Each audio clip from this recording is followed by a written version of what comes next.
All right, everyone. Laura Loomer has been banned off of one Facebook page. I think it was her main like news page that was taken down. I think her personal page is still there, but we've seen this over and over. This is just continues the pattern, which is groups like InfoWars or Gavin or something.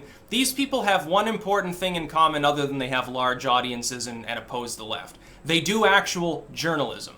If I were like Lauren Southern or Mark Dice or something, I would be making a contingency plan to move fully to alt tech at this point. Because that appears to be their main target. I think I know what's happening.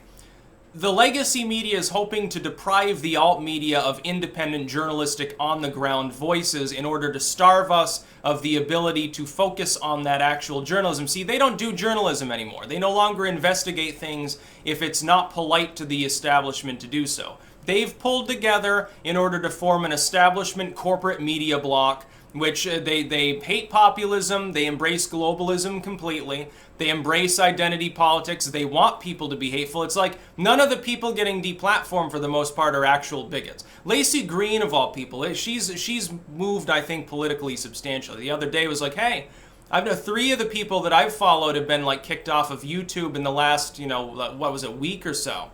And none of them were hate-filled. Exactly. And they never will be. Because, look, sane voices are the ones being targeted because sane voices are the ones that actually change people's minds. Insane voices don't. Look, the SPLC wants all sorts of weird bigots on YouTube and every other site. That way it can continue to justify pushing censorship and actually focusing on people that are just independent media heads that do independent analysis or journalism or whatever. That's who they want kicked off, at the behest of corporate media. They want to kick us all off, and so they go after people like Loomer. Now, I am not particularly myself a great big fan of Laura Loomer. I'm ideologically, I don't think I'm quite in lockstep with her, but she is an independent journalistic voice, and she doesn't need to be deplatformed. And the reason why they gave for her deplatforming was crazy. She had posted, I guess, a clip of her confronting a couple of Democratic would-be representatives, one from Minnesota and the other from Michigan, I believe. Democrats, far left. These 2 individuals have ties to a certain organization that has Islamofascism in mind, namely CAIR. Now, they claim that the Council on American Islamic Relations or something. Now, they masquerade as basically, we oppose bigotry, people tolerant and stuff. That's not actually what they are. They actually support violent groups. They've got ties to them in the most deliberate sense. They've got ties to, I believe it's, what group is it? Over in Palestine there, Hamas,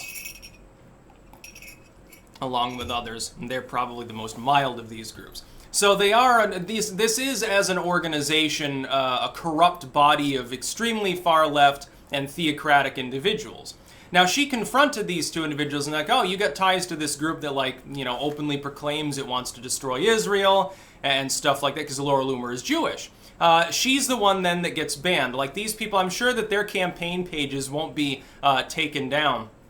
And it looks like they physically assaulted Laura Loomer. Now, this has happened, wasn't it her that got hit on the head by a bundle of paper by Maxine Waters? Wasn't that Laura Loomer? I think it was. Or was it Faith Goldie or one of these other people? Again, other people who do journalism that get deplatformed. It seems like everyone who used to work at Rebel Media gets deplatformed at some point. I wonder why. I wonder what Ezra was teaching them as far as tactics. Now, of course, she wasn't actually assaulted by Maxine Waters. It's a little bonk on the head of paper is not assault. Let's be serious. But, getting shoved out of the way while you're trying to legitimately question people, the lamestream journalists no longer will question that sort of tie when it comes to a Democratic congressman. They're all on board with the Democrats. They don't want this to be reported on because they're afraid that the Democrats then will lose in these 2 races and fail to take the House back. Can you imagine if this Facebook page weren't taken down, if she weren't deplatformed, and the story went viral? How that could affect the political landscape? Wouldn't it be funny if the Democrats ended up being two seats short of a majority in the House? Wouldn't that be funny? With the story about Keith Ellison now circulating, that'll be the big news of the day. It's entirely possible. You think the generic congressional ballot is going to move in the direction of a party whose co-head loves Antifa in the most literal sense and apparently committed domestic violence against his girlfriend a while ago? Yeah, I don't think that that's likely. I think that might lose them a few female votes there. But yeah, you have this organization that these people have ties to, supposedly. She's confronting him and saying, why do you have ties to a group that openly advocates the destruction of, like, the Jewish homeland sort of thing? And then she gets deplatformed for asking the wrong question. It's like people are getting attacked and censored for doing what they're supposed to do, which is actually question authority. It's like the most anti-hippie corporate neoliberal nonsense I've ever seen. And it's going to keep up.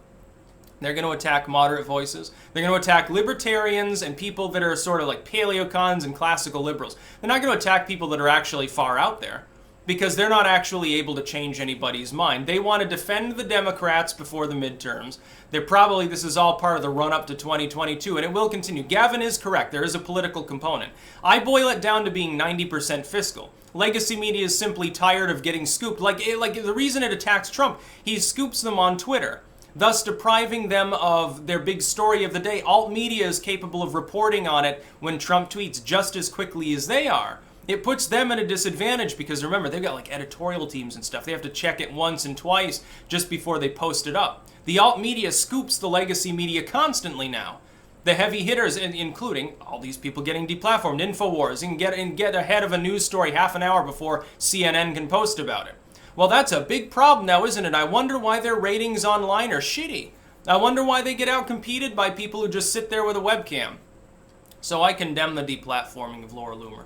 It's funny, some people that, again, know nothing about political strategy, they're like, how well is condemning working for you? Oh, something else needs to be done. What are you advocating?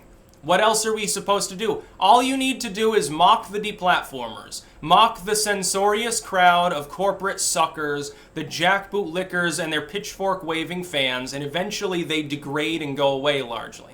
It happens every time there's a moral panic. People begin to understand that they're full of shit, in other words. That's how moral panic dies. We can speed that process infinitely faster. Instead of it taking 2 years, it could be 2 months if we actually got our act together.